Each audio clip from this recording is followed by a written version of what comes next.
You are live. Right. All right. Good evening, everyone. Welcome to the City of Annapolis Board of Appeals special virtual meeting for June 16th, 2021. This meeting is being broadcast on the City of Annapolis YouTube channel. My name is Bob Gallagher, Chair of the Board. This virtual format allows the public to observe the meeting through the video link and to submit written comments through the City of Annapolis website. Links to the YouTube channel, the comment form on the city's website, and the case database for each of the cases you'll hear about tonight may be found on the agenda for tonight's meeting. The people that you see on the screen are the members of the board. When a case is called, representatives of the parties to the case will also appear on the screen. Also participating in the meeting are Counsel of the Board of Appeals, Cheryl Woods, our recording secretary, Tammy Hook, our technician tonight is Julian. Also participating may be representatives from the city, including Dr. Sally Nash, Director of Planning and Zoning, Joelle Braithwaite, Assistant City Attorney and Counsel to the Department of Planning and Zoning. I think we have Jackie Rouse with us tonight, liaison to the board, Kevin Scott. That might be it for tonight. We asked everyone but the members of the board to mute their audio. If anyone else wishes to speak during the meeting, please raise your hand and I will call on you. Written comments on the matters before the board tonight that were submitted up until noon today are made part of the record and have been forwarded to the members of the board and the parties in those cases. In order to allow additional comments in response to any evidence that we receive at hearings tonight, the record in those cases will remain open until our next meeting, which will be on July 6th. And comments received up till noon on July 6th will be made part of the record in those cases. Let me remind everyone that communications with the board about any case by anyone other than a party of the case must go through the comment form. All communications by parties must go through the board liaison. That's Jackie Rouse. No one should contact any member of the board directly. So we'll begin with a roll call for the meeting. Tammy, would you please? Mr. Gallagher, Yes. Mr. Zazali, Mr. Burnett, Mr. Dews, Mr. Walsh, Yes. Dr. Chen. Present. Tammy, I was a yes. I know my mute was on. Okay, thanks. Got it. All right, so we have a quorum of 4 members of the board tonight. All 4 of us have heard the matters that have been continued from the last meeting, so we're in good shape there. Have members of the board had a chance to review the agenda? Are there any suggested corrections or additions? Motion to proceed with the agenda as submitted. Have Second. a second? All in Second. favor? Aye. Thank you. Have we had a chance to look at the minutes for June 1st? Are there any corrections or additions to the minutes? May I have a motion? I move that the minutes of the June 1st meeting be accepted. Second. All in favor? Aye. All right, thank you. Those meeting minutes are approved. So the first substantive matter on the schedule tonight is the special exception 2021-003 delicatessen or juice bar at 82 Maryland Avenue. We heard presentations from the city and the applicants. We received a number of comments in support of this application since the last meeting. And so it's our job at the moment to turn to deliberations and make a decision on this application. So who would like to start?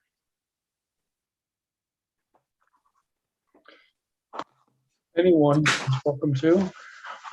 Mr. Chairman, I'd be happy to start. My remarks will be brief. I think all 4 of us were on the board when Rasa came before this board seeking the original special exception for the current property. And I'm satisfied that this application for special exception in a larger space in order to serve, to broaden their service on an already existing and successful business.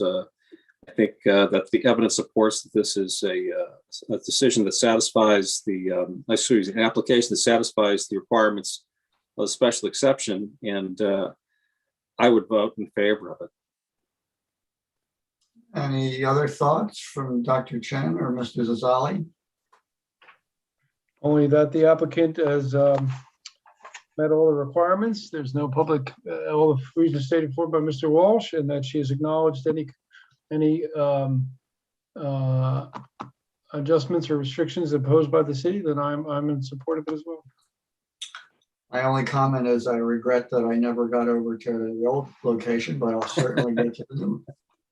There may be yet time for you, Bob. I don't know that. All right, would someone like to make a motion? Go ahead, Mr. Walsh. You start. I'm just getting, make sure I have the right number. Mr. Chairman, I move that SE 2021-003, special exception application by David Altobelli and Lisa Consiglio Ryan be approved with all the conditions that are contained in the staff report that was presented to the board in evidence. All right, is there a second? I Second. second. All in favor? All right. Aye.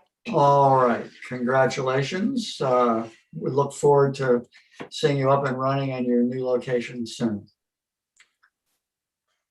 Thank you.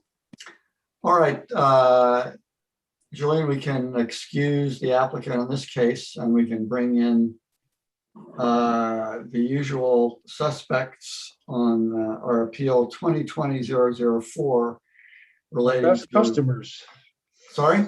Our best customers. Yes, our best customers, relating to the director's appeal of the director's approval of a minor site design plan modification for the project proposed for 424, 428 4th Street. All right, we got the appellants in here. They're all promoted to panelists. Not all of them have turned on their video yet. Okay. All right. So this matter we heard argued, it's been briefed and argued, and parties have submitted proposed findings of fact and conclusions. We thank you for that. We found them helpful. We've had a number of public comments, and in fact, I would say it's been a wave of public comments in the last few days. And they've been mostly opposed to the project and urging the board that Eastport has enough restaurants or enough big restaurants and parking problems and congestion problems, and in some cases pleading with the board to deny, to take whatever action needs to be done to stop this project. Well, I just like to remind everyone again what the role of the board is here. As we understand it, any owner of this property has the right to have a restaurant of 50 seats there. We found some problems with a proposal that would have allowed them to have 75. And they went back to the director and worked with the director to come up with a plan that would allow them to have 65. And now that's on appeal. So we can't stop a restaurant going in. That's not our job. Our job is to decide whether the director has complied with the law in allowing the minor site design modification that would allow 65 seats rather than 50 seats. So with that context, we'll begin our deliberations. My suggestion is that we go over the issues as they were addressed in the briefs and the argument one at a time. and see where we are on each issue, and then come back at the end to see what our final decision is. So the first issue raised by the appellants here is that the board does not have, that the director had no authority to approve a modification of the site design because it was not a final site design plan. Again, I think this is a strained and formalistic interpretation of the law that doesn't make much sense to me. The board does not approve site design plans. The director does that. The director stamped a site design plan approved with conditions. So the director approved it.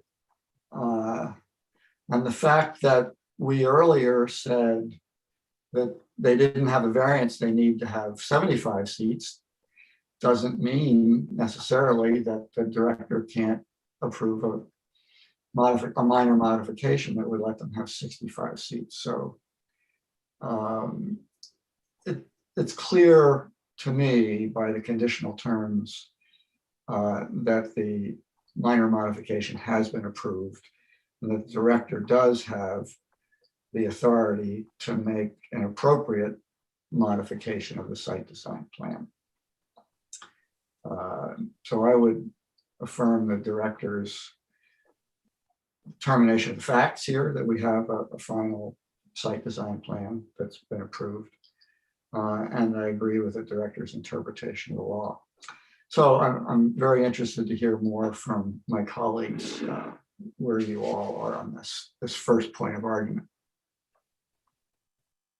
I feel strongly in the same thinking with you, Bob, for some additional points. Is one that just because the original site design plan with 75 seats was not affirmed, or we did not grant it, there are dozens of cases or applications for site design that the planning department and the planning director review, reject, get modified. The iterative back and forth process is inherent in the nature of the business of planning and approval. Some of those applicants choose to test their luck or their rights within the approval Board of Appeals process. Some come out the way they want, others do not. But the iterative back and forth process, when it finds its way to the planning director's desk in a manner and form that is approved, we are out of it then, unless that is appealed. And since they're appealing that process, but not any technical, at least in this portion of it, within that context, I agree with you. That process is how the process works, and it unto itself is not, should not be the basis to support the appellant. Michael or Nadine? I would, Oh, I sorry. will agree with both, but go ahead, Nadine. Go ahead. I've already spoken earlier. Well, I just wanted to say that, Mr. Chairman, I took a very, very close look at the code and the language in the code. For me, it's clear that planning and zoning, the director has the ability for final approvals, conditional approvals, and denials.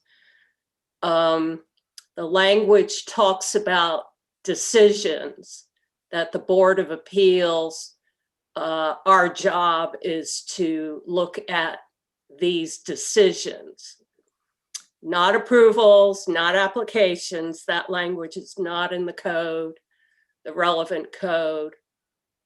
So I agree with what you're saying based upon a reading of the language. Always good to look at the law. Thank you, Dr. Chin. It's my preference. Michael?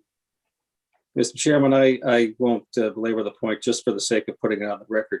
I agree with what has been set up to this point by my colleagues, but also would point out that I also read the briefs from the city's attorney, Mr. Braithwaite, and I find that his distinction of major and minor modifications draws a good comparison to what we should be looking at in terms of what is minor and what is major.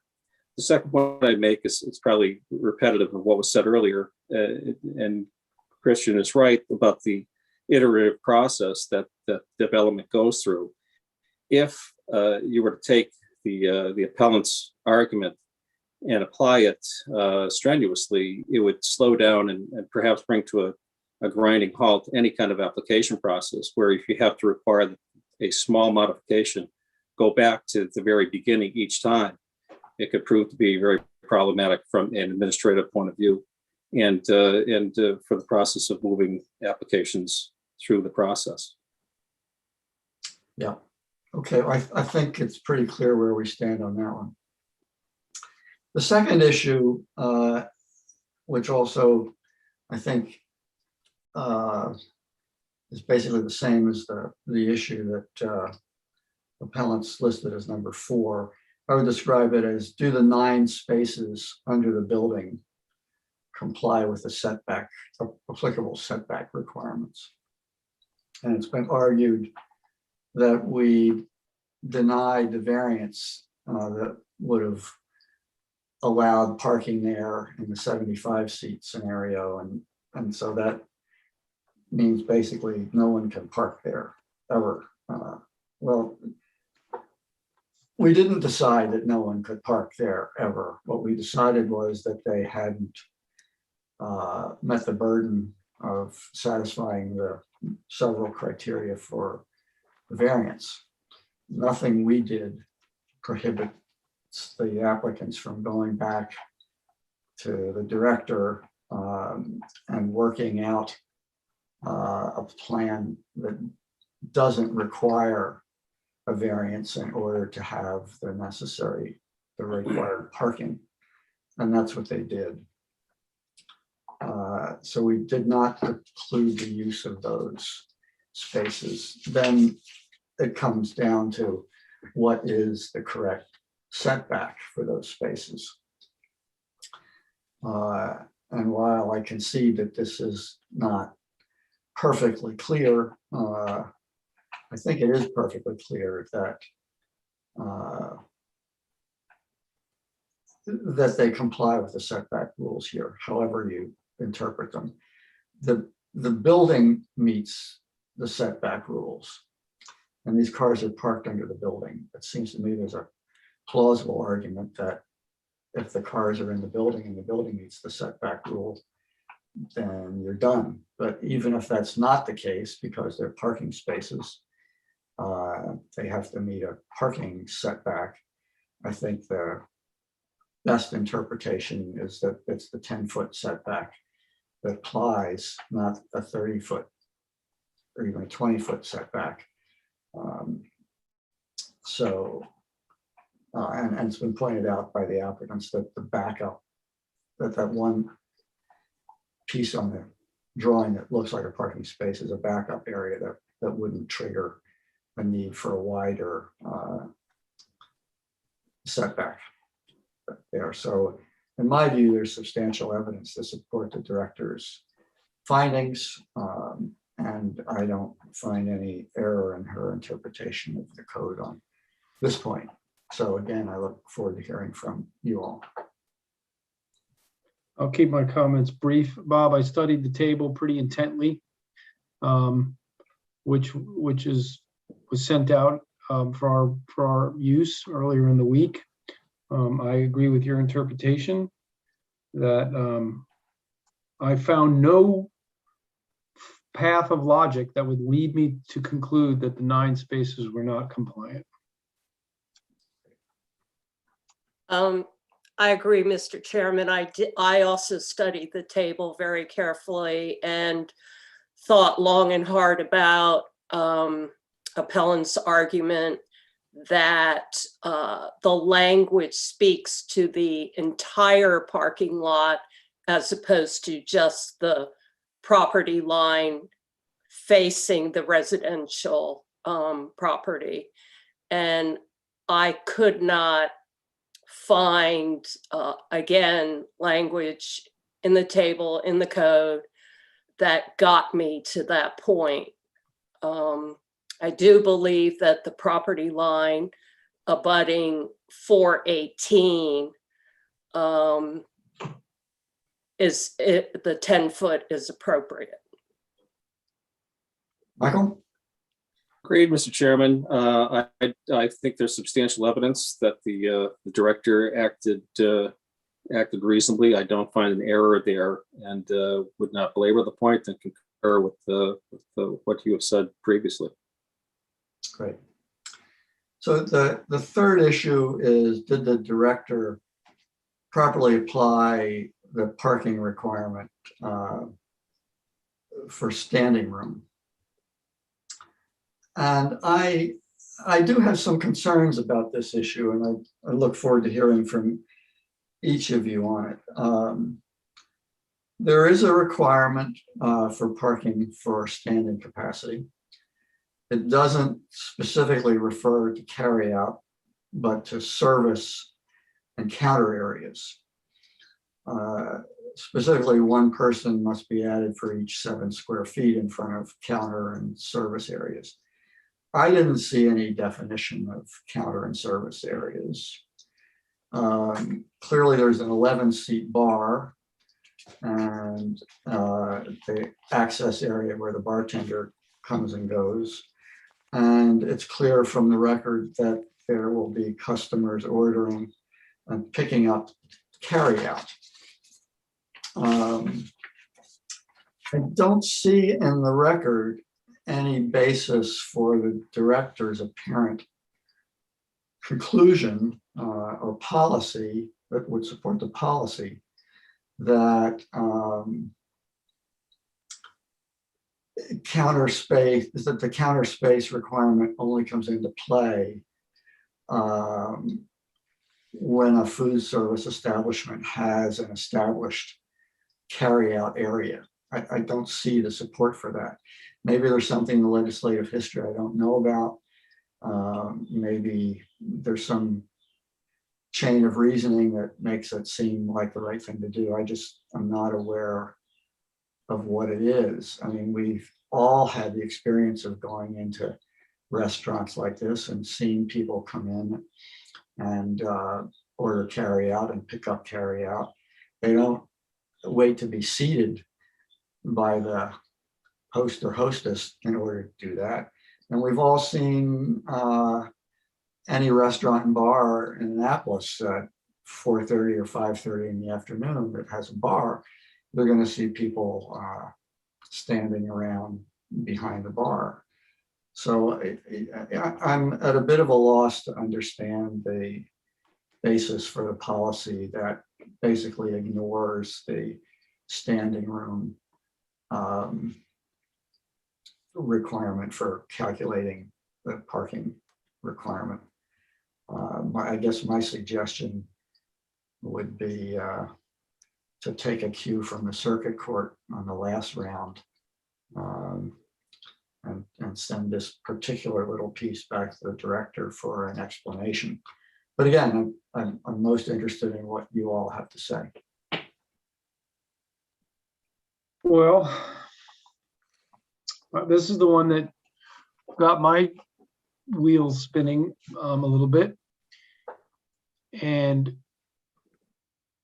when I think about it as a math logic problem versus a liberal arts description problem, I kind of come up to two different conclusions, right? Like, one is every restaurant parking seat relationship that we've heard in my 10 plus years here, we've relied on the floor plan, which shows seats and named surfaces as the engineered, quantifiable, mathematical calculator to the parking required. We've held that standard for years and years and years.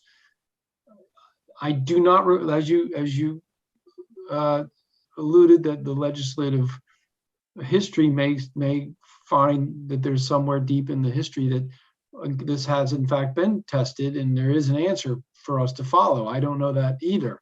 But I do come to the conclusion that the plans stand as the record of the submittal. They count seats, they count bar spaces, they name surfaces for what they are. And that is what we are charged, and the planning department are charged with, to use as our basis for parking calculations. We don't wade into the hypothetical. We don't wade into the happy hour and 3 people queuing, because now you've switched from math to liberal arts to opinion to where does it end?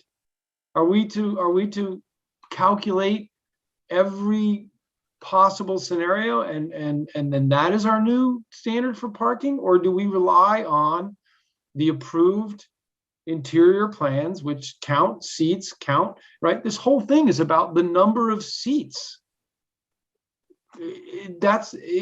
We've told this applicant to reduce the number of seats. They did that. And now the appellant's coming back and saying, well, that was not enough. I want you also to reduce the imaginary places where people could stand. That I find troubling. Now I switch gears and go, you're right. There's going to be people standing. There's going to be a few folks around. Do we put a condition on this? Do we, in our infinite wisdom and our authority to act as the planning, with all the authority of the planning department, say, you need to reduce 2 more seats to account for 14 square feet of pickup space?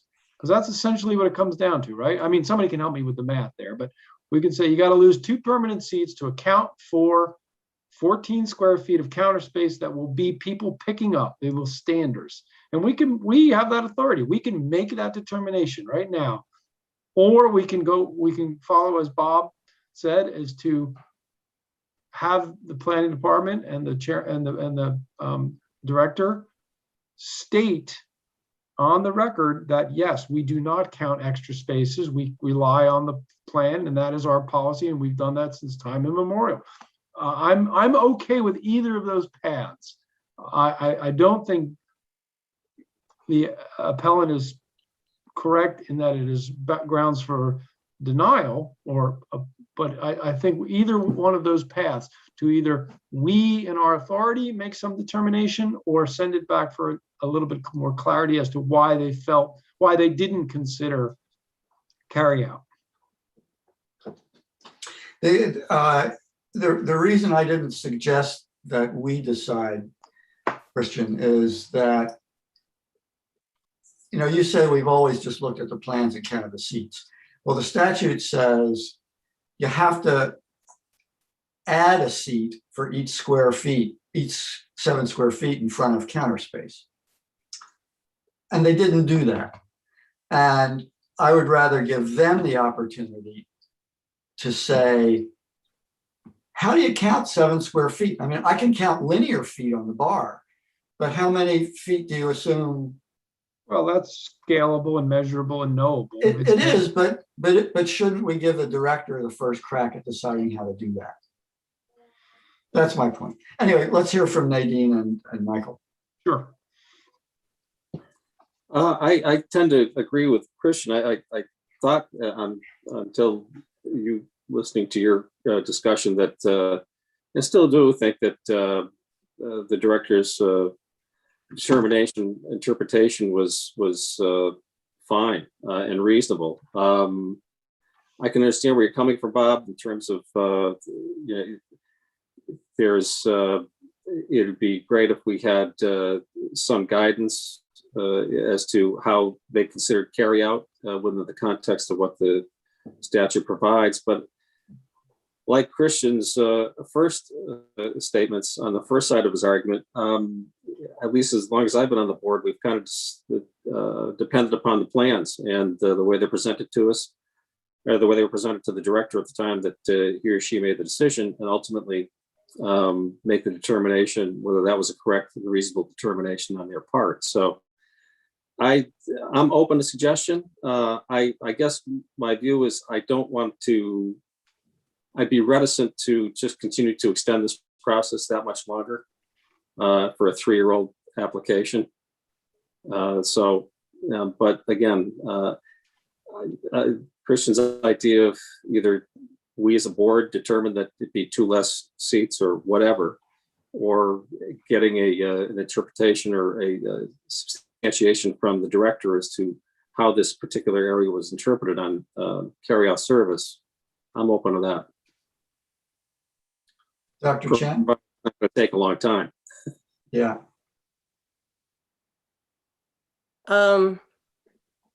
I, when considering this issue, also, in addition to what everyone has already said, thought about the evidence of Mr. Toomey's statement that there will be takeout. So I did look at the plan. I agree with Christian that the plan is everything. I also took a very close look at the code, the language, and agree with the chairman that there is no definition of, we have counter, we have service, the code includes the word all. So I felt I was faced with looking at the plan, trying to consider the words of the code in light of the fact that there is going to be takeout based upon testimony of the owner. So I was frankly left with a conundrum, Mr. Chairman. I felt like there was an inconsistency and a missing piece to the director's decision by not addressing the takeout piece. I don't have a strong feeling as to next steps. I also do not want to delay this application any further. However, I personally, as a board member, do not feel capable of determining what would be the reasonable adjustment, if any, in view of trying to manage the takeout matter. Christian, how would you decide whether it's 1 seat or 2 seats or 3 seats or whatever? So, Well, first I would make a legal argument that I would try to make an opinion, write an opinion that would state that in our analysis of the number of parking spaces and seats and counter space, as indicated, we came to a different determination and have revised the number of seats, right? You'd have to show your math, right? Like that would how we'd have to do it. I can't find my first floor plan. I apologize. So I'm a little bit of a disadvantage. I was going to try to do some math real quick, but I can't seem to find my first floor plan. Jackie, do you have that? You can screen share? Floor plan, Julian has it. And I didn't, while I didn't state it, I do agree with Mr. Walsh that REQUEIRING. hello, that anything we could do to try to get this thing closed one way or the other is beneficial to everybody. Okay, so that's our first floor. I can zoom in a little bit.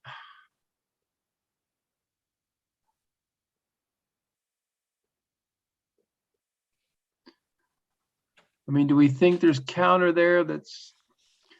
So from the bar to that semi-wall, Christian, it's 7 feet.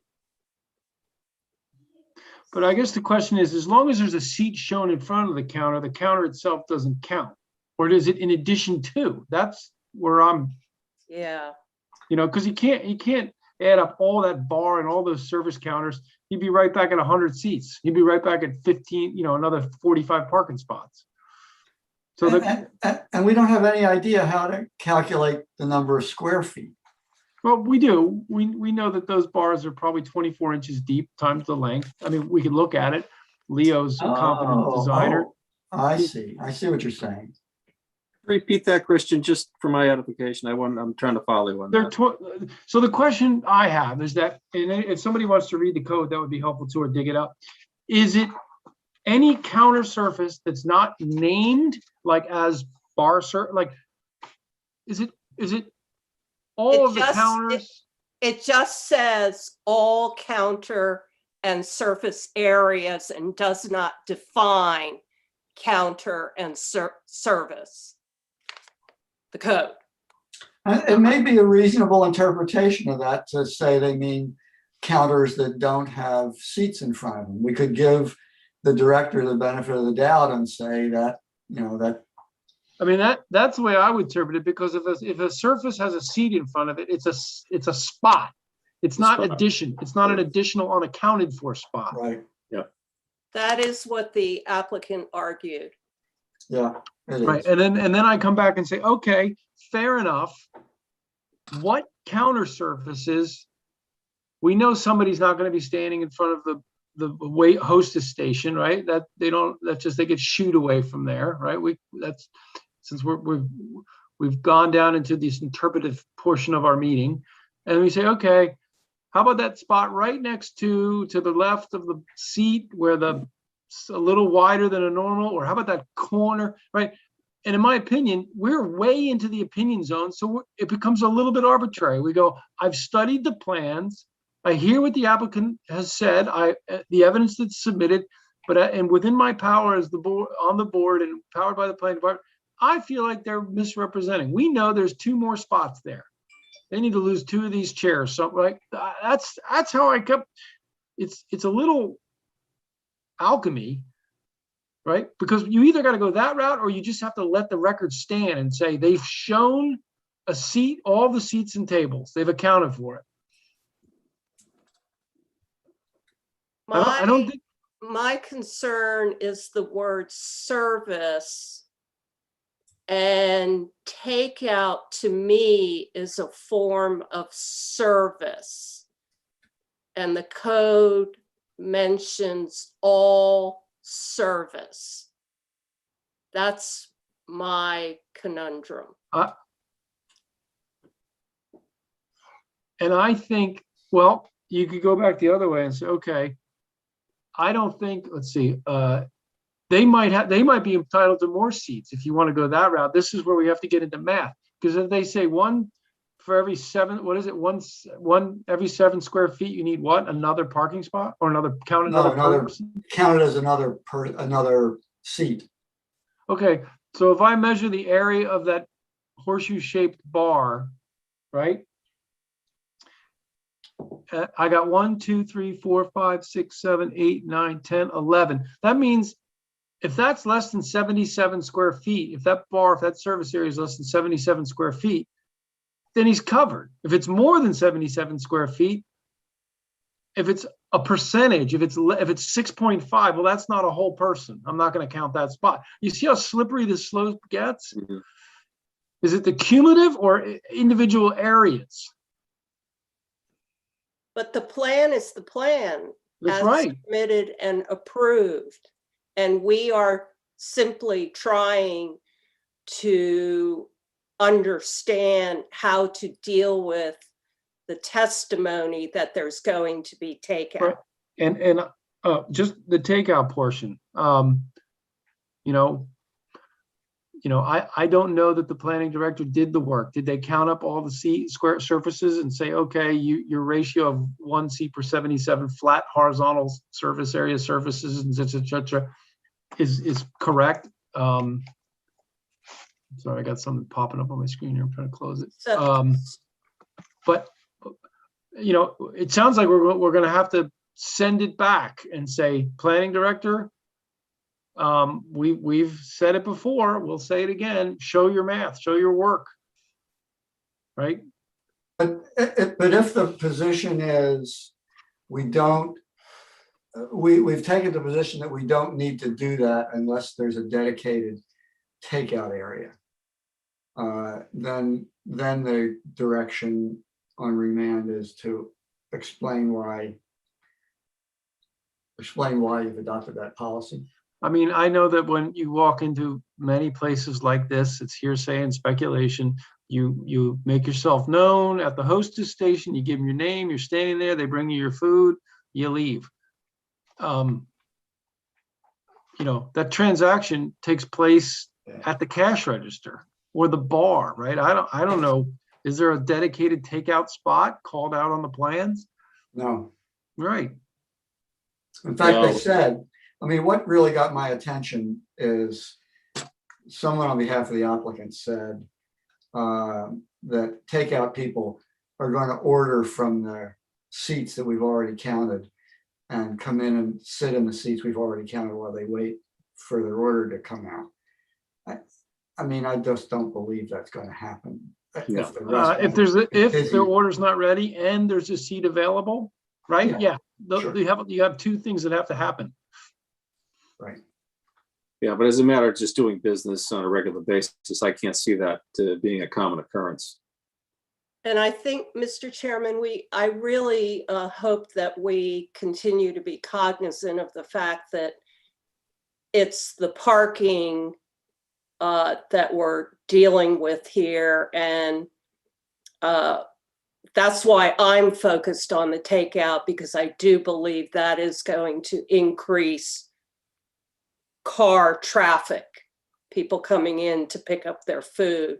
So I just ask that we remain cognizant of that driving factor, not to have a pun there. So I guess the question is, do we want to send it back for explanation or accept that no one's shown that there's no reasonable basis for the policy that they've adopted? I mean, I think that's a tough call. How are my votes looking here? Well, I think if, how many more areas do you want to discuss, Mr. Chairman? The There's reason I only say one- that, There's only one more issue. we set that aside and then, deal with that issue and come back to it. Good suggestion. You must be a mediator or negotiator. No, I'm just good at putting things off. Okay, the last issue is whether, A long line of procrastinating. Right. Right. the last issue is whether the bulk regulations require a 30-foot transition zone.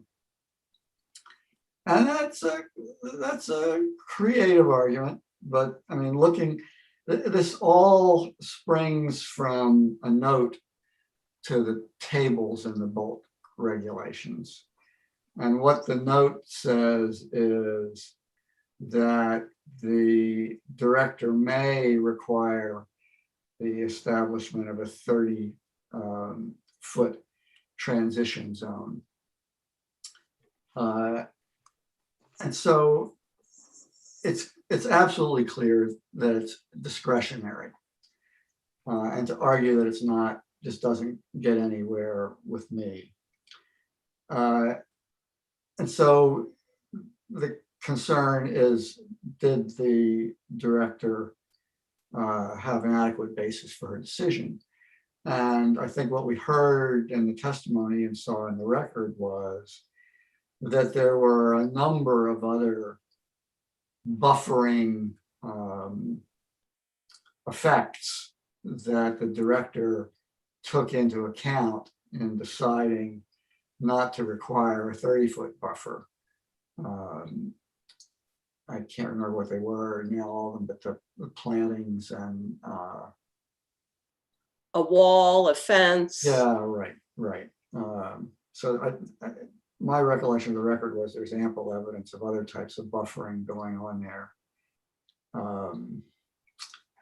So, and moreover, that the modified site design approval requires approval Going to show up. by the director, and I think by the law department, before any building permit issues, of an acceptable parking management plan, where that could also be further addressed. And that may be the best place to address the issue of any more buffering that might be appropriate. So my inclination on this one is that the director had an adequate factual basis for what she did, and that her interpretation of the law was correct. I agree. I find no error what she and where she decided this, and there's substantial evidence to back up her interpretation. Nadine, Christian? I couldn't agree with you more. Strained at best. I agree. Okay. So that brings us back to the guys hanging around the bar. Yeah. Let me throw this out to you and see what you think. Our next meeting is July 6th. If one of us were to move, say, for example, me to postpone decision on this until July 6th, pending an advisory or an explanation from the Director of Planning and Zoning as to how they determine this particular area of the code relative to takeout or carryout service.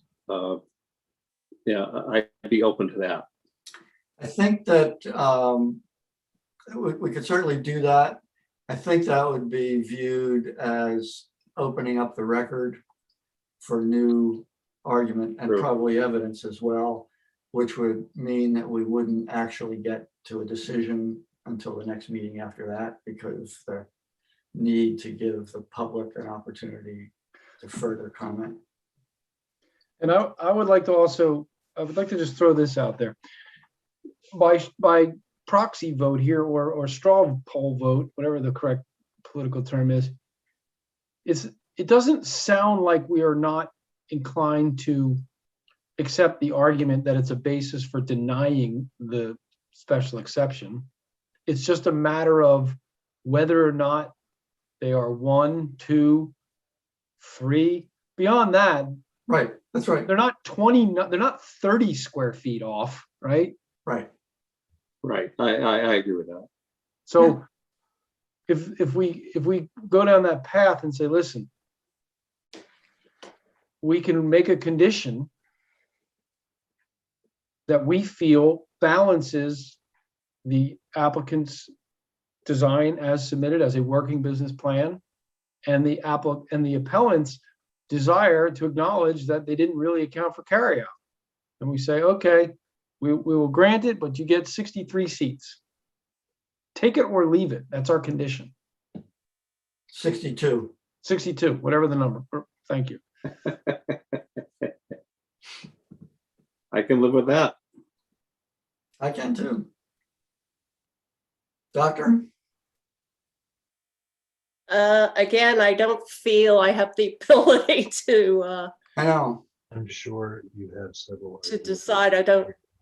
but I mean, one of the conditions that we're looking at is public welfare. It's part of all the things we do. And if we believe that in light of the parking situation and how we believe, based on the record, how this restaurant's going to operate, that the public welfare will be better protected and served by reducing the parking by 3. You know, maybe the applicant, well, either party will appeal and prove us wrong, but certainly the appellants take the risk that they'll lose even on those 3 Did you mean to say parking or seats, Bob? I'm saying, I was thinking parking.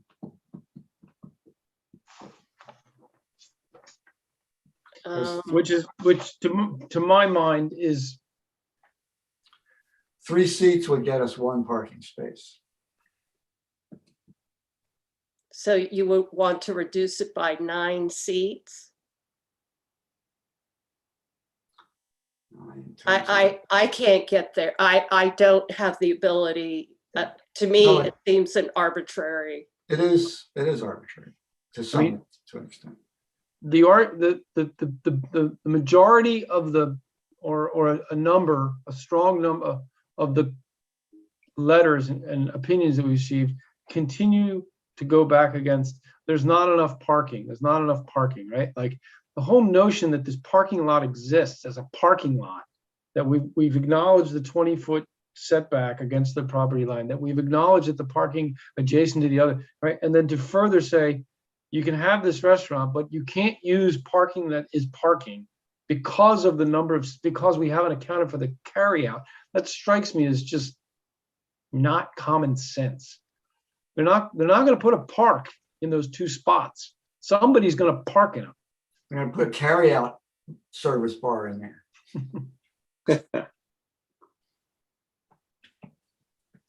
I mean, it sounds to me, listening to you and everything each of you says makes a great deal of sense, but it seems to me like we need to send it back. Much as we hate to do that. So let's summarize this just one more time. The question is the amount of parking spots they have. The argument is that they didn't correctly account for all surfaces, service areas, seats, etc., and Right. therefore they don't have enough parking spots. Therefore, that they have not justified the calculation of the parking requirement with regard to service areas and counters. My argument, and I will go on the record and say I intend to vote this way, is that the shape, the number of seats, the counters, the bars, where they put the chairs, etc., will be determined during the code review and permitting process.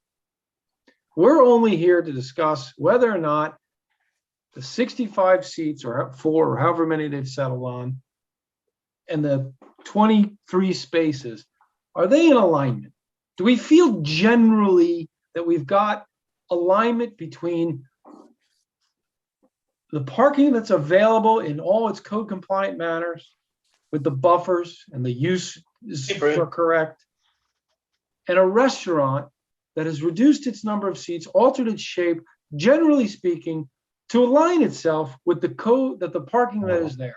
To get so nuanced at this level, at our Board of Appeals level, to say he didn't actually label something carry out and they didn't count for that counter space, that's too weedy for us. We are here to decide if the use and the number of seats and the is permitted with the available resources. That's kind of where I stand. Who's speaking? Mark, is that you? That's fine. That's absolutely fine. And Mark, you need to Mark? mute yourself. Mark, you're breaking Mark. through. oops. Mark, need to be on mute. So in that spirit, I offered to exercise our authority and say, you need to lose 2 seats at the bar and label it carry out, take out, and be done with it. Yeah, that doesn't help me. So let's, But if you want to go to the planning, the permit department and sit down and with your square ruler and your scale ruler and measure countertops and get your calculator out, that's a different skill set and a different requirement. I'm not there. I disagree, Christian, with what you're saying in terms of the role of the board. I think that the role of the board is to look at the code and to consider the evidence that's presented to us and do an analysis. And I feel like that's what I've tried to do. I feel like that's what the board should do. We're not here to decide the number of seats. That's the Exactly. job of planning and zoning. I am sorry if it does have to take longer and go back for an explanation. But frankly, that is what I would be most comfortable with. I respect that. Michael, let me see if I have this right. If the vote was 2-2 on whether to send it back, it wouldn't go back. Is that right? That's my understanding, yeah, because it's not a majority. Right. Um, Just not to put any pressure on you. But no, I as we're going through this, it occurs to me that, in my mind, I'm going through the number of takeout opportunities I've used in Eastport and Annapolis over the last several months, certainly the last month or so. And I cannot, for the life of me, think of an area that's designated, stand here for takeout, park here for takeout. And also, what's kind of lost in this too is, as I'm reflecting on 4th Street, is I believe that if this project were to be built, unless I'm sorely mistaken, starting from Davis's Pub all the way up to the other corner at Lunas and Boatyard, it'd be the only restaurant that actually has parking with it. So, having said that, I would really be. I have faith that I considered the director's decision to be reasonable when I read it. The interpretation, reading both the appellant and the applicant's interpretations of this particular sections, I tended to agree with where the director came down, and backed by the city's attorney. I'd really be reluctant to extend this any further, but I have confidence the director should be able to supply sufficient explanation as to what the city's policy is in regards to this as it relates to restaurants that have been approved in the recent past. I really don't want to extend this much longer. I think it's just dragged on far too long. And when Christian came up with the idea of limiting the seats to 2, or by 2 more and making it 63, based on the 7-foot criteria that is in the record, that appeals to me. So I'd be inclined not to send it back.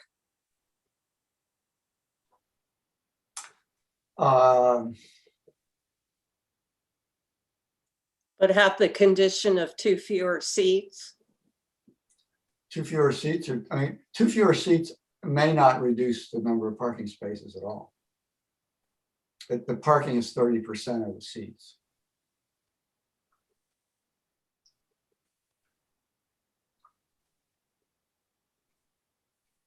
Well, looking down the road, I'm not a pessimist, but I believe that both sides have strong advocates. And however this determination is made, it is likely it will go somewhere besides here. With that in mind, and since there seems to be some confusion or lack of clarity, I should say, as to what we consider to be a pretty important matter here, I will go along with sending it back, but I really would like to limit and get a time determined when it's going to be decided. I'd like to give the planning director an opportunity to let us know, inform us as to what the basis of her decision was. As Christian said, show us your homework and go from there. Yeah, I think that's the right thing to do. And just let me add this perspective. You remember when we disagreed with the director on the application of some of the points of the adequate public facilities rules. I have great faith in the director and the staff. Rather than have their backs up, as you might expect with some lesser group of mortals. These folks, including the Office of Law, came in and said, you know, you've got some points there and we're going to take a look at it and we're going to fix it. And they did. And a result of that process, certainly I, and I believe they, think that the process is now better for everyone, applicants, citizens, the city. And I'm confident that something like that will happen here too. Well, I would suggest a motion that we affirm the director's approval, subject to remand for a further explanation of the basis for the decision, not to require the calculation of the counting of seats as a result of the presence of the bar and service area. In order to hopefully get, if you're done, to say, I would like to have an understanding of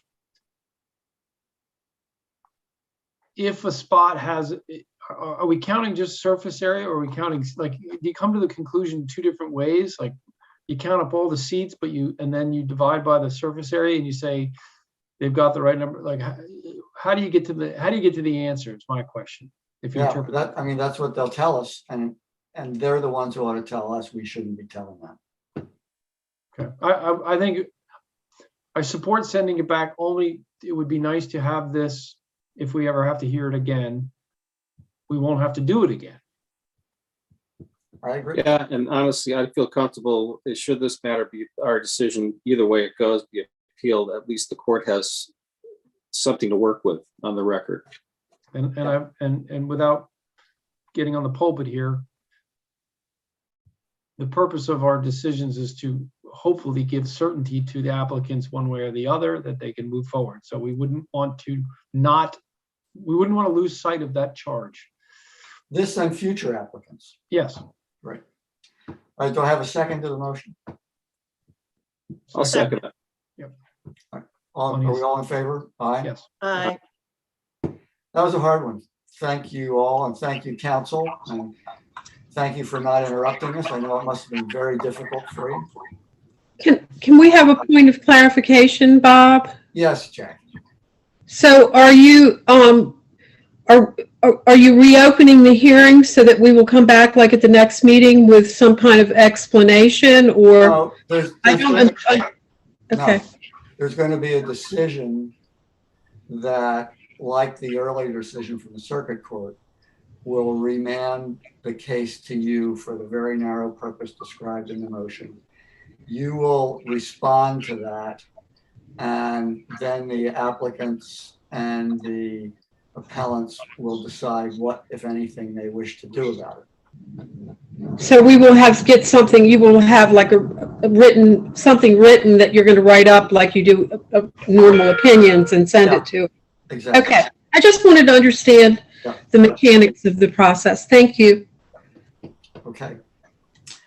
All right, Mark or Julian, you may excuse the parties and counsel on this case on 424, and we'll move on to variance 2020-004.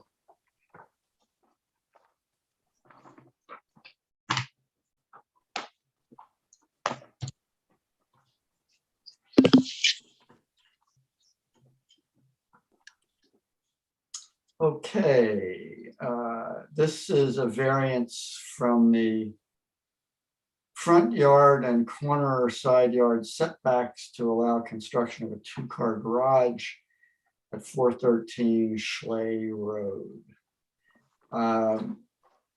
For whoever will offer evidence tonight on this application, we need you to give us an oath or affirmation. Do you swear or affirm, subject to the penalties for perjury, that the evidence that you give tonight will be true to the best of your knowledge? So, okay, I didn't hear it, but I could see your lips moving. Am I Thank on? you. Am I on?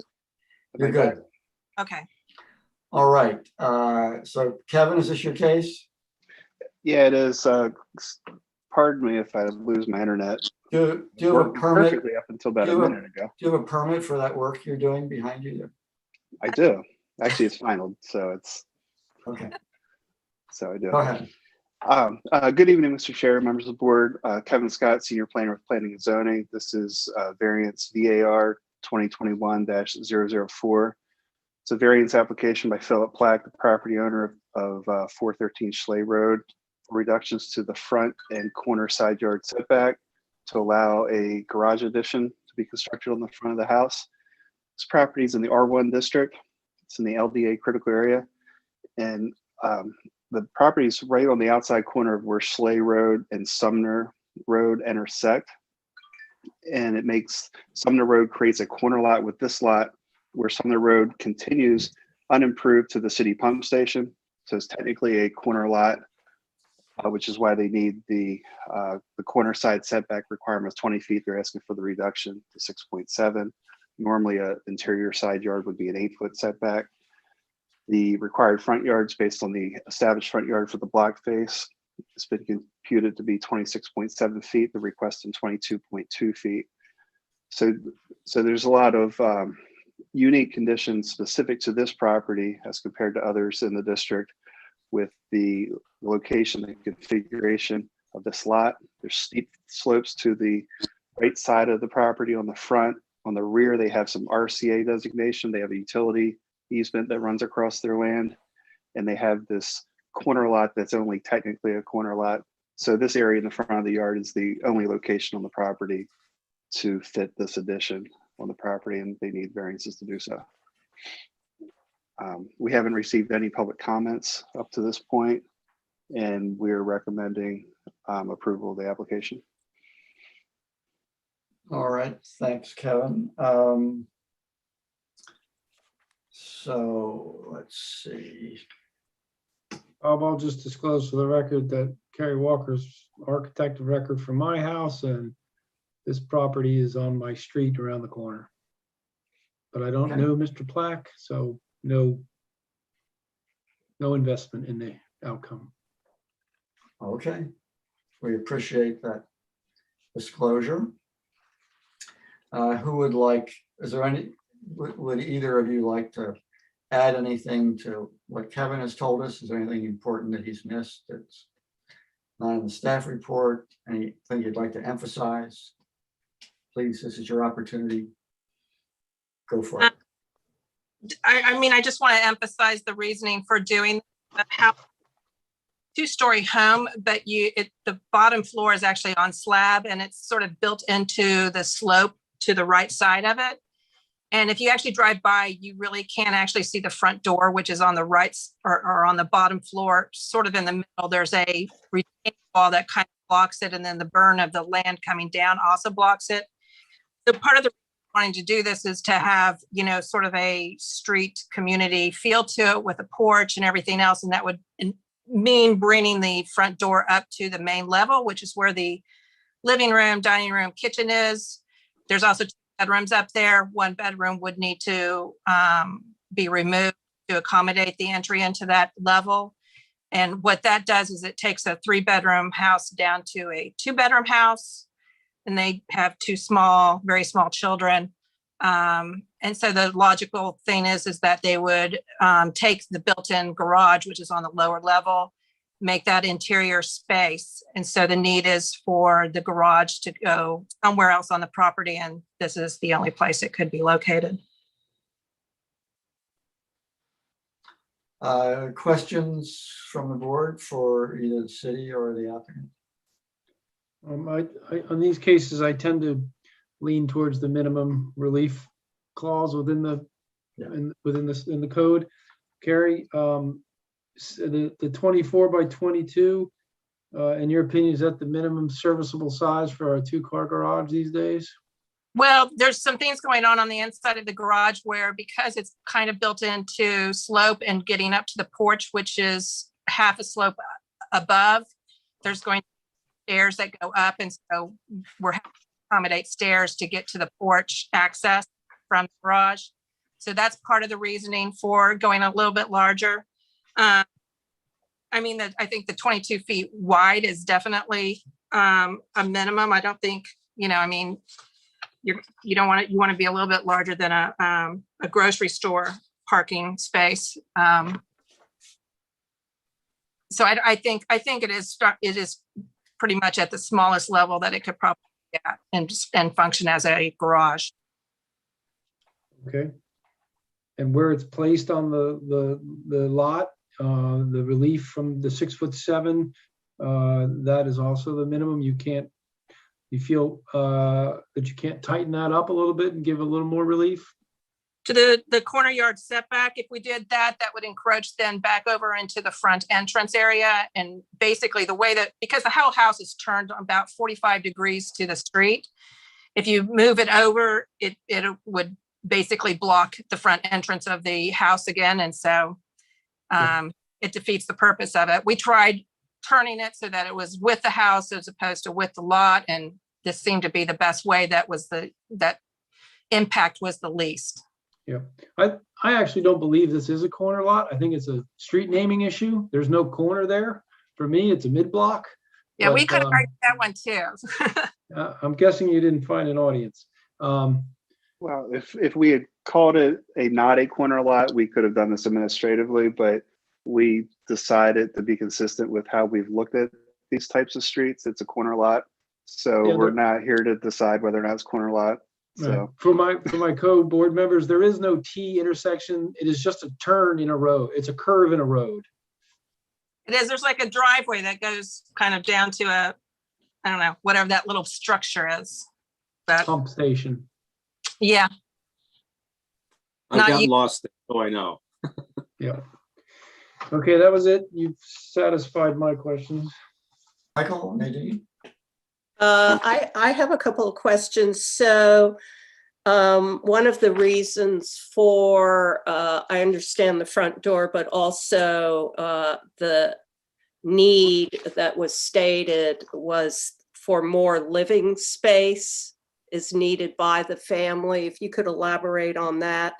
And also, because I think it's a playroom, if I understand the drawings correctly. And then with regard to the garage, is there going to be any living space there? Is that a reason for putting up this garage?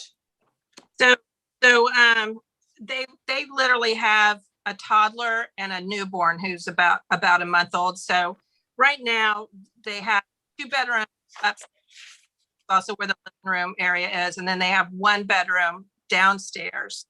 The thought process is, the 2 kids would obviously be combined and sharing, but at some point they've got to expand. Right now, they haven't broached the idea past the idea that the garage would end up being something more than a functional playroom, but it could be. It could end up eventually being a bathroom. They have a hall bath there that it could be a bedroom. But it is definitely, the need is for additional interior space. I mean, that downstairs room could be both boys' rooms eventually. As far as the garage itself, the access to the attic above the garage is through the garage, and it is intended just for storage, not intended for any kind of finished space, livable space, anything like that. And the access is only through the garage. You can't get to it any other way but through the garage.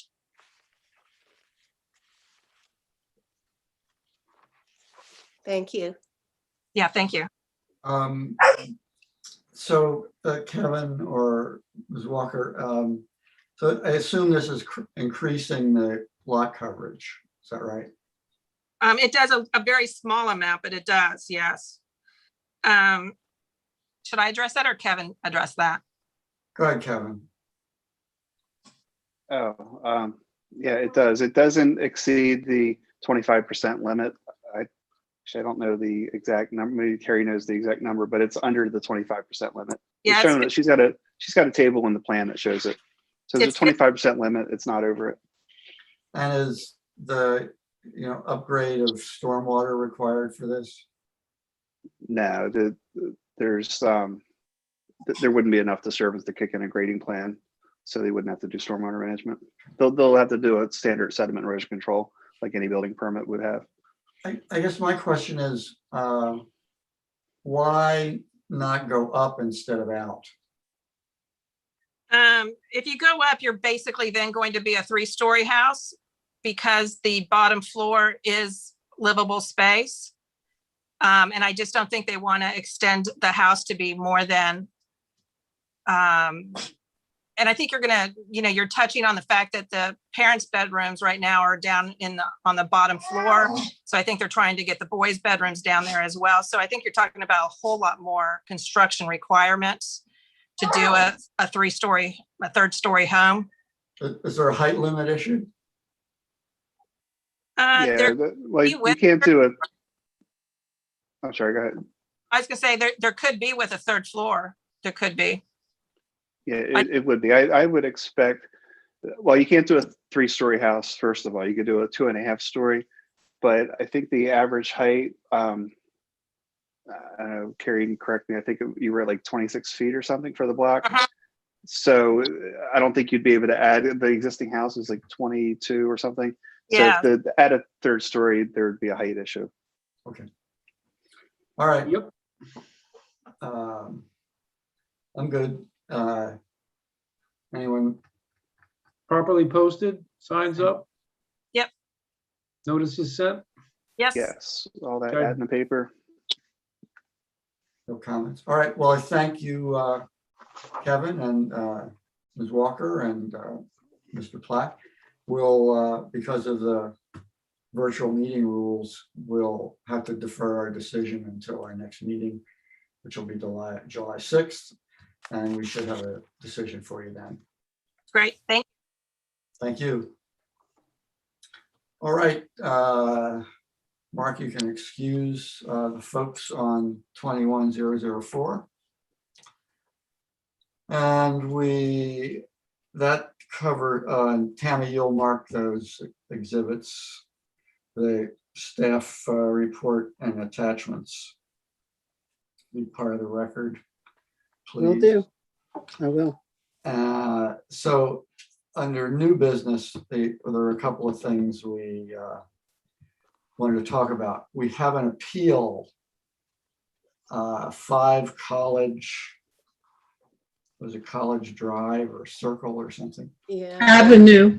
And as I understand it, it's an appeal of the director's denial of a short-term rental license.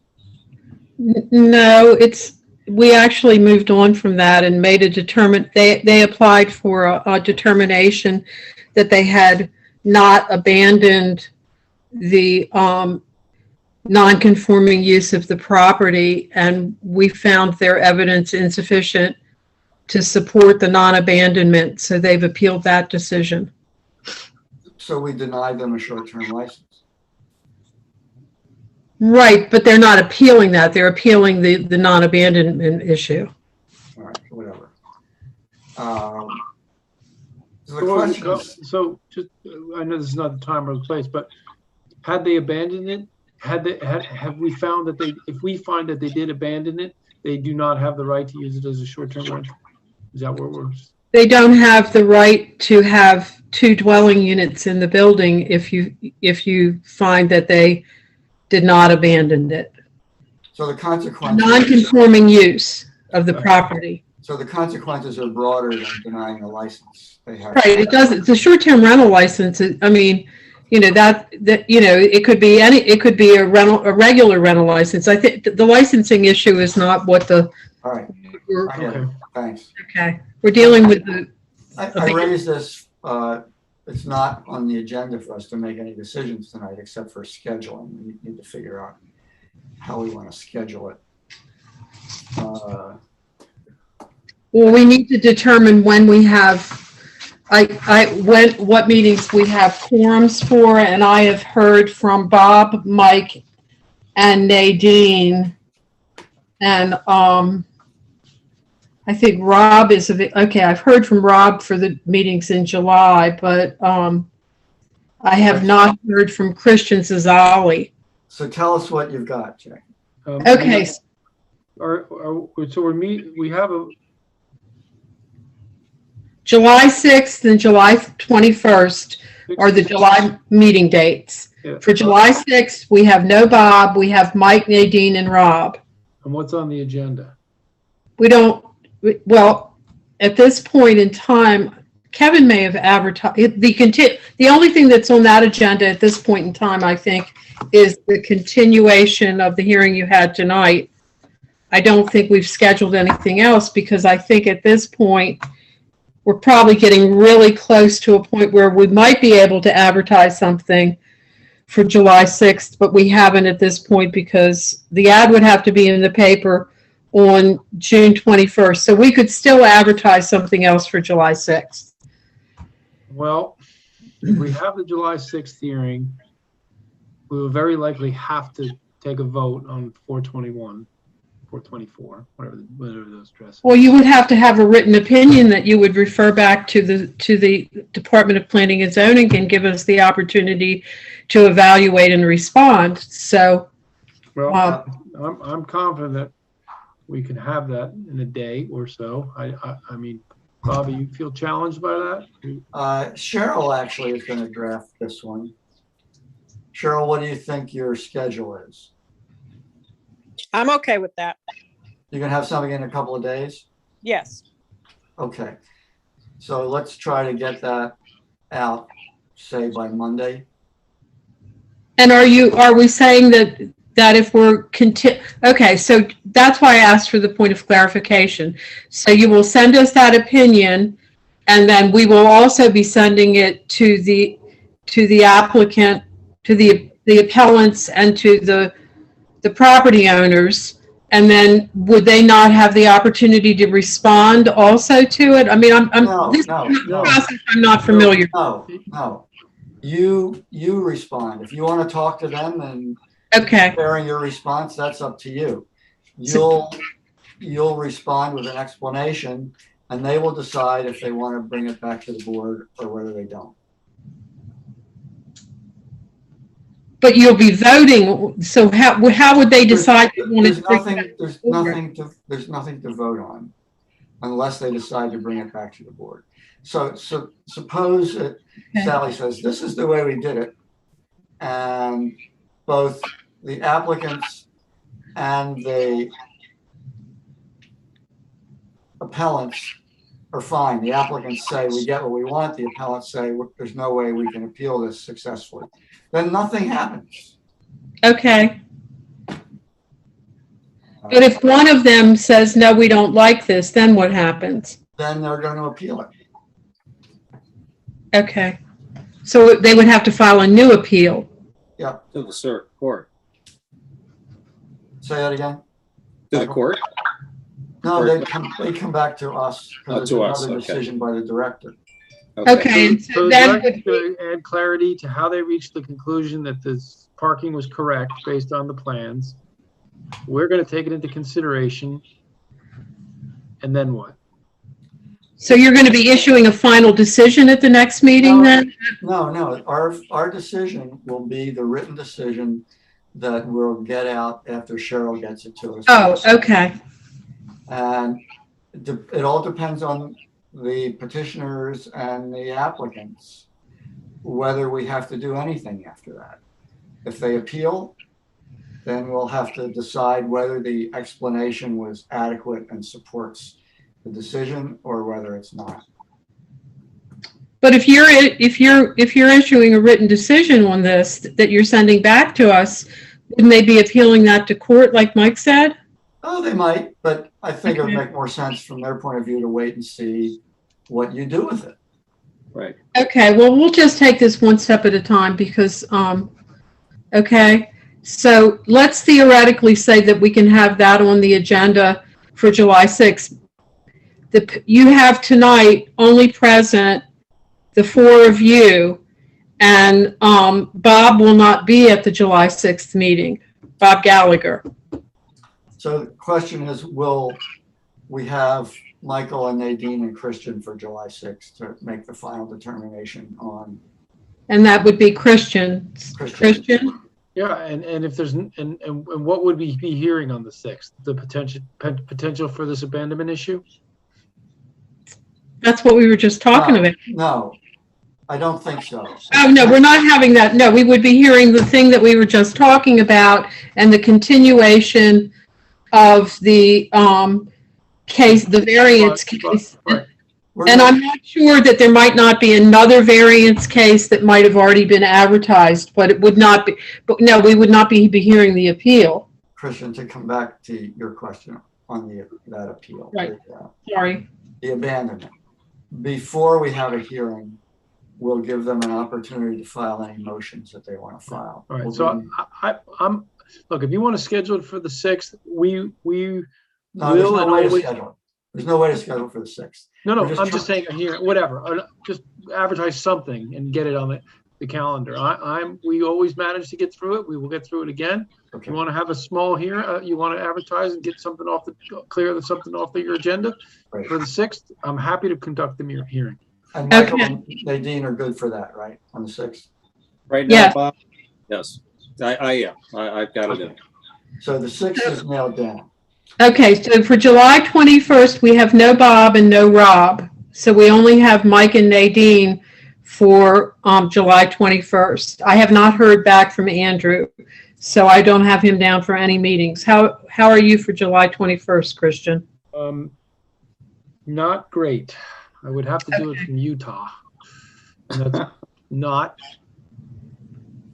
They have Wi-Fi in Utah? I've done 2 cases from Utah already, so maybe you didn't So are know. you saying no to July 21st? I mean, I'm saying I'm not comfortable with sharing it if I'm on a hotel Wi-Fi. Okay. Yeah, right. That's my reluctance too. so we're really saying no to July. So if we don't have, so we're not doing, so I'm saying that we're not having a meeting July 21st.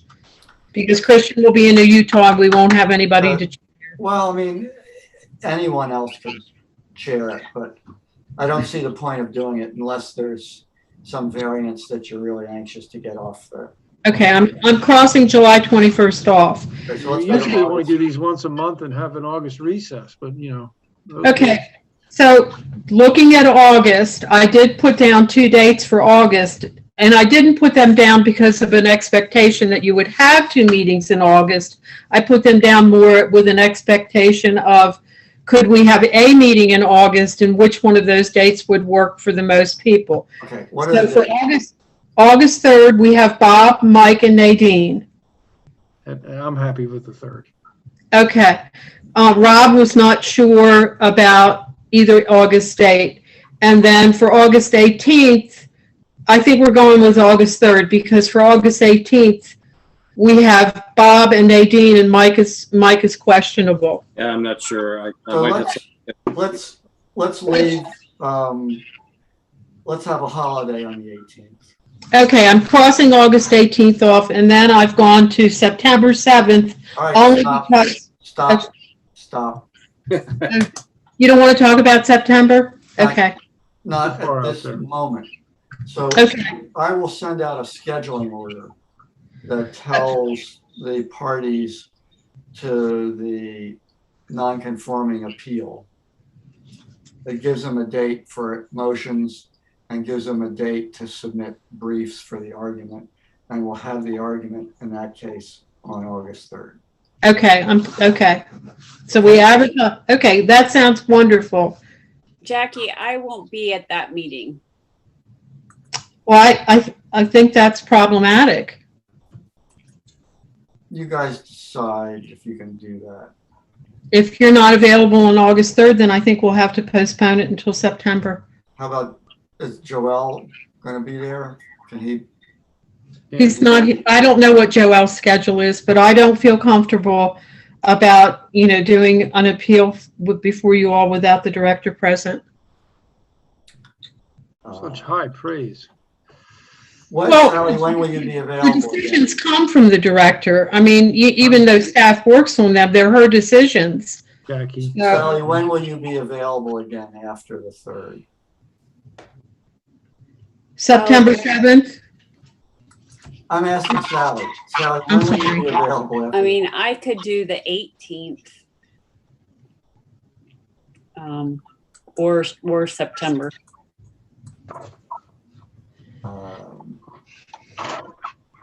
September's a long time. And Christian, you're going to be, are you around on the 18th?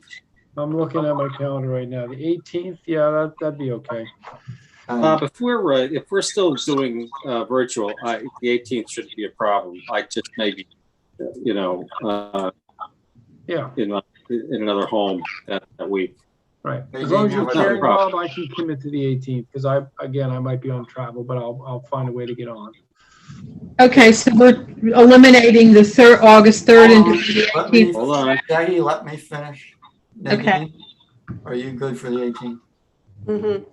Okay. And have you heard from Rob or Andrew for the 18th?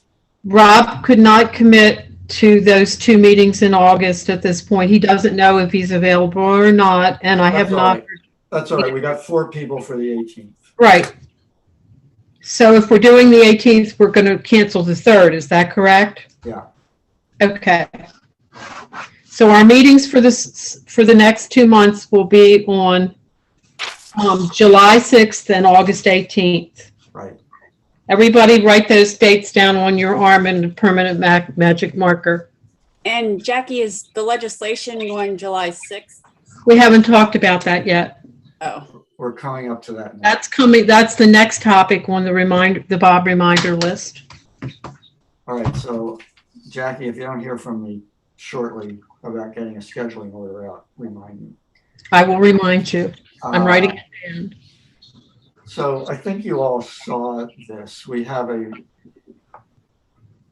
let me back up. Several months ago, Sally was in on this.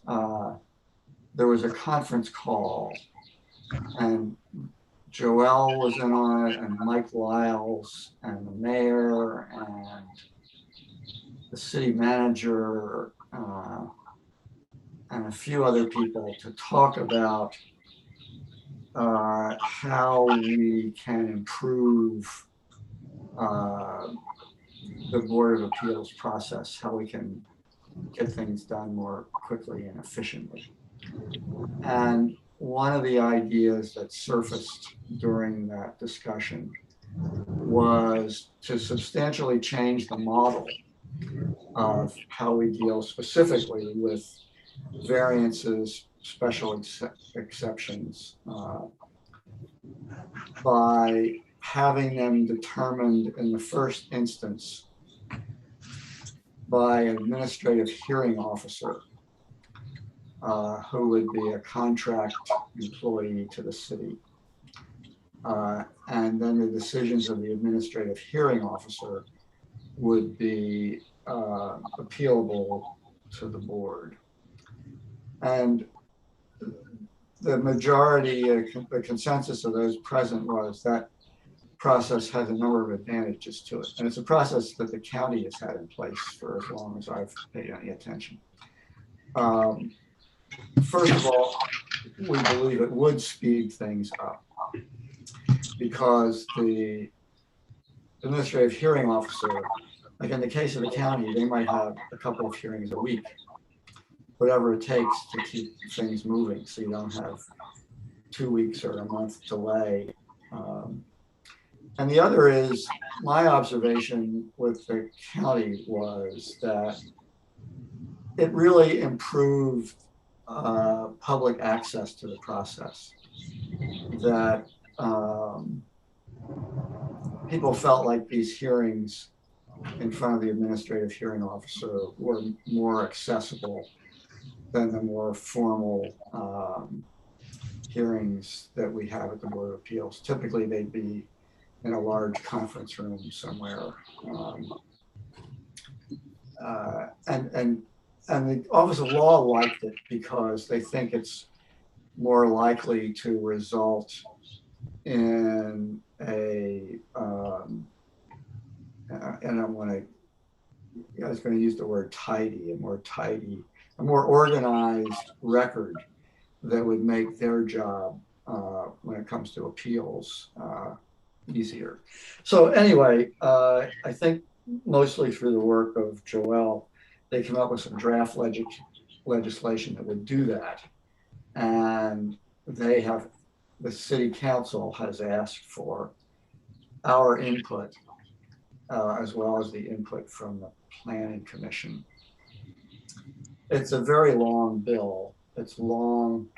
The number of the changes it makes to current law are extensive, but the bill is so long because it repeats long sections of law that are not changed, just so you have the context of the changes. But it's a lot to read and digest.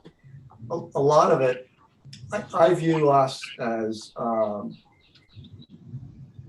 not a policy-making organization. We decide cases. The council makes the law. If they want policy recommendations from the planning commission, they get them. And then we apply the law in the case of variances and special exceptions. So I'd like to accommodate the council and give them comments that we think are appropriate, consistent with our role as a decider and not a policy making group. And do we have any kind of a deadline from the council on when they want to hear from us? It's been referred to you and to Planning Commission and I believe the Rules Committee, but they don't really set deadlines. Of course, they would like comments back as soon as possible. Are you intending to have a public hearing on it, or No. that's what the Planning Commission does on legislation? No. So Yeah, we don't do, legislation is policy. They have hearings to develop policy. We don't develop policy. okay, it's unusual for them to have referred legislation to you, so I think you have a lot of latitude in how you deal with it. The value of what we can say to the city is what we think about how this is going to work as a matter of processing cases and any suggestions we have to make it better or to avoid problems. So I'm not quite sure what to suggest. If you'd like, I'll take a shot at it and send it around to everyone can look at it. And I guess since it's in the past, what I've said, and we could do this, it's up to you guys. We got a request from the Planning Commission for advice on something not too long ago, and they wanted it in a hurry. And so I responded to them saying, we don't give advice on policy stuff, and we aren't having another meeting before you want advice on this. So here's my personal view on the non-policy piece, and I have no idea what they did with it. We could do something like that if you want, or we can circulate something, try to get together as a group on it and send it to them as the recommendations of the board. Any thoughts? Why don't you just distribute either the, not that I'm looking for some light reading, but if you want to distribute it, then just give us I just want to see what they're proposing. Didn't we send it around to everybody, Jackie? I thought we did. Yes, we did, but I'm happy to resend it. Oh, could I be don't Tell you recall what, getting, I don't recall you seeing that. you can get a sneak peek of my staff report to Planning Commission. I can send that, and then I don't recall it getting has it either, Jackie. my yeah, report. Okay, I will resend it. I thought I had sent it. Maybe I just sent it to Bob, but I will send it tomorrow. Jackie, you're talking over your boss, Sally. I'm sorry. I was answering Christian's question. So Yeah, I that can was- send, Jackie, I will send my staff report that also has the ordinance behind it. So Okay. they'll see my staff report to Planning Commission and the ordinance. That would be great. Okay, so one thing that I am thinking though is based on what you just said about the Planning Commission when they wanted your opinion on something. So have you scheduled this for the Planning Commission, Sally? For when? Yes, for The first meeting in July? I think so. I sent the That ad. was- Okay, that would be July 8th. So if you all had thoughts of, if you all wrote up something about it, No, that's July 1st. because the planning commission may well decide that they want to see what you all think about it, before they actually vote on it. But even if they start their hearing on July 1st, well, if you've advertised, so the ad for the paper for July 1st would have had to have been in the paper already this past. It was. You advertised it before it was introduced? Okay. So if you all wrote up something before July 1st, we could just forward it to them for that hearing on the Not 1st. gonna happen. Not gonna happen. Okay. They're here, they would have their hearing and then they would leave it open until July 15th.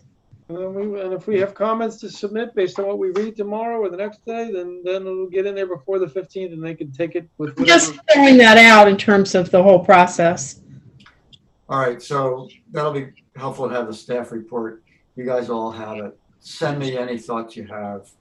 I'll try to put something together and get it out to you. So do you have a goal for when you might have, are you planning to have that done before you go away, Bob, or is? But before the 15th. Before the 15th, not necessarily before I go away. I'm gonna have trouble getting ready before I go away.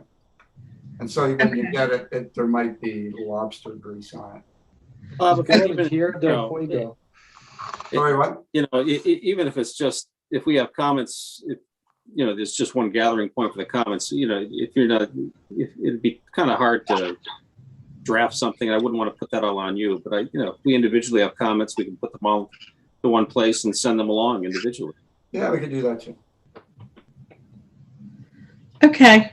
Let's see Just what, giving us an idea about how that all will work. Okay. I just hate to put the drafting on you.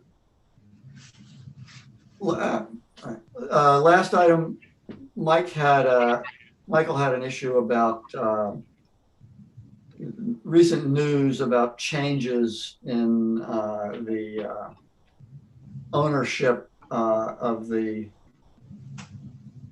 property that was a subject of special exception for the restaurant up at Church. Former bank. Yeah. Yes, 18 Church Circle, Mindful Restaurant Group. So Mindful Restaurant Group was dissolved last fall, but the special exception for that property was the applicants for that were the property owner, Douglas Jamal and the Ari Gedgenson. So the special exception runs with the land, and my understanding is that they are proceeding with construction and the interior tenant fit out, but despite the the unknown status of Mr. Gedgenson, they are, as of yesterday, were continuing to work on the build out for the restaurant, which they already have permits for. But we have had other instances in the past, not a whole lot of them, where you would have someone apply for a restaurant who owned a building. I think the building in which Castle Bay is in particular. And then before the restaurant even opened, the business was sold to someone else, but the special exception ran with the land. So the new owner, just in the event that that group should decide not to, that operator should decide not to be involved anymore, they still have an approval there. I think my issue is the fact that this change in ownership and Mr. Gedgenson, who appeared before us and whose name was on the application, as you said, Jackie, dissolved in September. When the application for extension came up, or the request for extension, the second extension came up, which I believe we heard finally and determined just a couple of months ago. There was never that discussion. I mean, one of the reasons that I know that I've sat on a couple of requests for extensions, and one of the basic questions we ask is, what's the problem? What's holding things up? Is there an issue to see if this is still a viable entity going forward? And I think that we weren't given the opportunity to ask that question, or at least it wasn't disclosed to us that there's been a significant change in ownership. He didn't just, he dissolved it. He dissolved, sold off the park. But not of the applicant. But I'm not sure that he turned so those facts are a little unclear. I understand your point, Michael, but I've heard two different versions about this, is that That's my point. And what I want to do is I'd like to have the opportunity to have some kind of explanation of where that stands, what their viability is going forward. If you're telling me that, that's great, but that's what I want to see, and I want to see it because now that the emergency order has been lifted, that has been told. The second extension. okay. I can reach out to both parties. Council. Right, both parties are represented by counsel, and we can contact him and raise the issue with him and give him an opportunity to provide us with some clarification about. I'd like to know what specifically, and I'd be happy to send this to you, what was known to council at the time they requested the extension about the change. Okay. No, I got that. Okay. Good point. So Mike, are you saying that the extension is invalid because we weren't provided all of the necessary information? I would have, if the name of the application was no longer the person doing the developing, and in fact, it's the corporation has undergone substantial change, I still don't know, based on the press reports, what Mindful Restaurant Group is. It's been described in different ways. Right. And the gentleman on the license was just recently arrested over the weekend. Mm-hmm. And Jackie, you may want to have Joel join in response on that. Okay. I will say that the building permit, that the building. So with that, there are Mr. Jamal is also extensively involved in the build out of that restaurant. It's not just Mindful Restaurant because it's such a major build out, but he's a co-applicant. I mean, he's, paying for much of the renovations also. I know is true. So, but I certainly understand your point. convince me he's viable, Right. Okay. given the uncertainty of the situation. Right, and maybe we'll go back and I did send you a copy of the extension request because you asked for that, but maybe we should go back and review what was said at. I don't know if we have any, if they appeared before the board at a hearing or if they just submitted. He appeared. It was an item on one of another major agenda night, but it was somewhat perfunctory as I recall it, but. Right. Had I known that this was a change of such a nature, I think it should have been brought up to us before we decided that. I totally get your point. Michael, that's something to keep in mind when you review the legislation, whether the law needs to be strengthened somehow in that regard. What's the point of having an extension if there's reasons, there's certainly valid reasons to extend a special exception. We've had many of them. Michael, I will add. This is one of the reasons you might give pause to think, well, if this isn't going to be a viable project going forward, what are we doing here? Christian? I was just going to say, it's not entirely relevant, but I will tell you that when we were granting this very specific special exception back when it was happening, I remember having a conversation after the fact that I thought the fact that this restaurant operator who came in, who lent his name, who at the time was a viable restaurant developer, et cetera, on and so on, what they've done in essence was they've increased the value of the property by getting it a special exception. And I thought to myself, there's nothing in our entire process that guards against simply that, right? Just somebody coming in with an application to get a special exception for a derelict, or a disused property, changing its use based on their credibility, and then all they did was raise the value of the property, and then it sells. And much of our decision, I recall, was, oh, this was a family style, family oriented, Yeah. everything that goes, but we always make that decision. I do have to caution my colleagues and myself that we caution this, that we're hearing this, we are listening to that, but we are granting a restaurant special exception.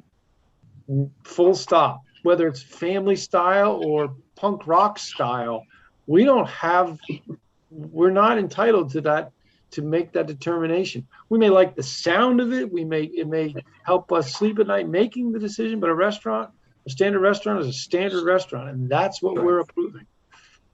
And we do all need to constantly remind ourselves of that it's running with the land, and it's not like a liquor license that is given to a specific applicant. It's a use that runs with the land. All right. Just like my poultry license. Oh, that was. Have we looked at each other enough tonight? Without question. Motion. I to moved adjourn. to Yeah. We're adjourn. changing the rules on those poultry licenses. All right, There's legislation pending right now. Yeah, all the You can now poultry apply licenses for are a liquor going to be license. shifted to the Board of Appeals, I heard. All right. Is Second. there a second to that motion?